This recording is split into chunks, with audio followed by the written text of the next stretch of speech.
Howdy, my name's Abby Aarons and I'm the coordinator of outdoor adventures at the Texas A&M Student Rec Center. I wanted to provide everybody with a very unique outdoor activity, a video kind of explaining what this is. So, if you're not familiar with it already, basically bikepacking is very similar to backpacking, but instead of putting all of your gear, food, and water into a backpack and carrying that on your back, you actually put it into small dry bags and strap that down onto your bike and use your bike to get you to the next destination. So this is a great way to get some exercise, but also to feel the success and satisfaction of carrying everything you need to survive with you on your bike and knowing the fact that you yourself are putting in the work to get yourself and your gear to your next destination. So the following videos are pieces from my first experience bikepacking. So you can listen as I talk about the things I learned from my experience and some things that I would probably do differently in the future. Hey Abby, how's it going? Pretty good. Where are we? We're at Lake Georgetown right now, doing a little bike packing.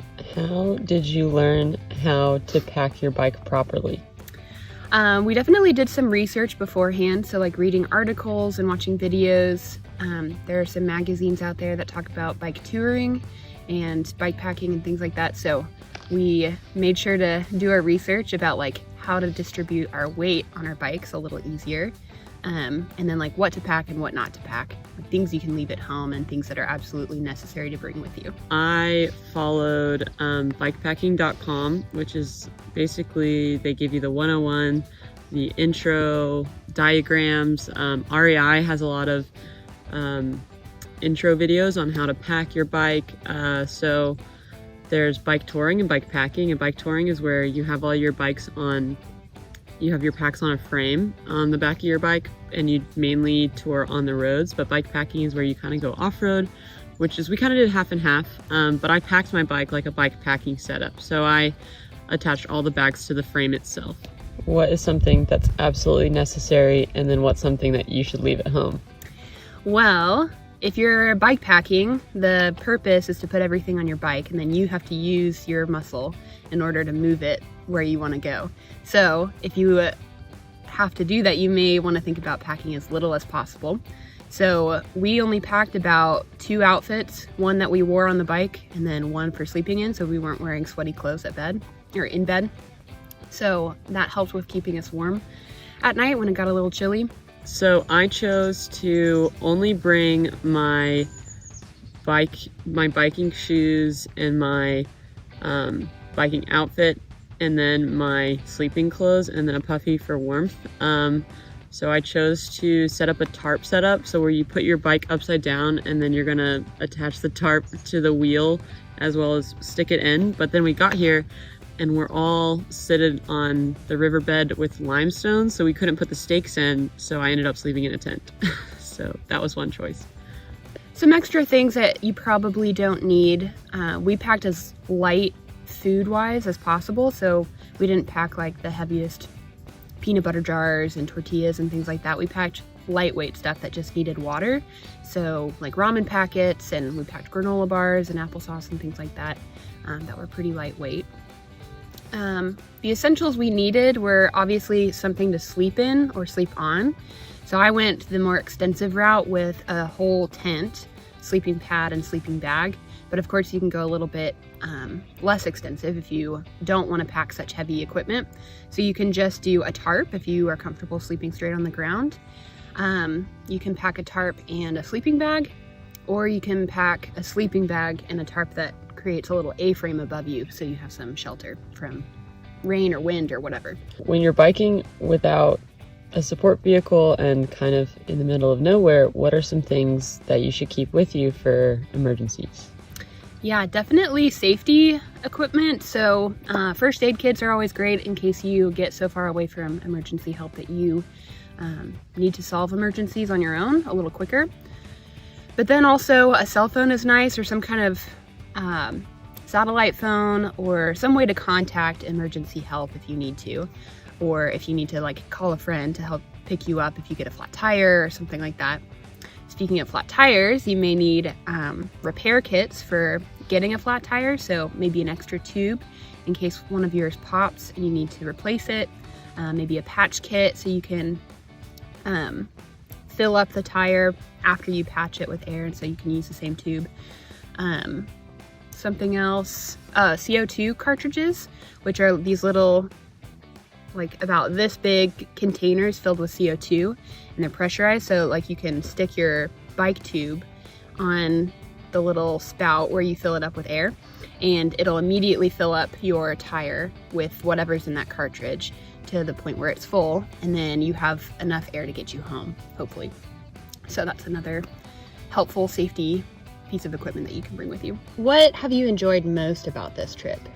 Honestly, Abby and I, we have a great time when we go camping together. So like most outdoor trips, the best part isn't really what you're doing the whole time, it's who you're with. And so I think that was one of the best things, but also I love going biking and stuff. And a lot of people after the coronavirus pandemic are getting into biking. And so this is like a really great intro level, just out and back trip that really kind of solidified our love for the sport. It's been really great so far. We have definitely figured out some things that we would do differently, and then some things that we have been really grateful we did, planning ahead wise.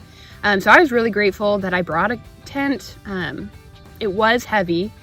However, it was nice to like have a little extra wind breaker material so that when it got colder last night, it wasn't to the point where we were freezing and uncomfortable all night. Some other things I would do differently, like think about packing your water in a place that's a little more accessible when you're on the bike. So I thought it would be a great idea to like evenly distribute my water bottles in different dry bags around my bike so that the weight wasn't all in one spot. But I put them in dry bags, and so it's really hard to access them when you're on the bike and you're really thirsty. You can't just like pull it out of your bike frame and take a sip. You have to like actually stop, unroll your dry bag, take it out, put it back in, get all set up, and then take off again. So that was interesting. And we learned that it was important to put a lot of the weight of your pack, or of your equipment, I guess, on the back tire, because that's where a lot of the weight needs to be placed if you want to be able to steer pretty easily. So you can put weight in the front, but you don't want it to be outweighing the stuff in the back, because that could be a risk of like potentially flipping over if you slam on your brakes too quickly, or it is going to make it much more difficult to steer. So you can't have those sharp movements that you might need in emergency situations or coming around sharp turns, things like that.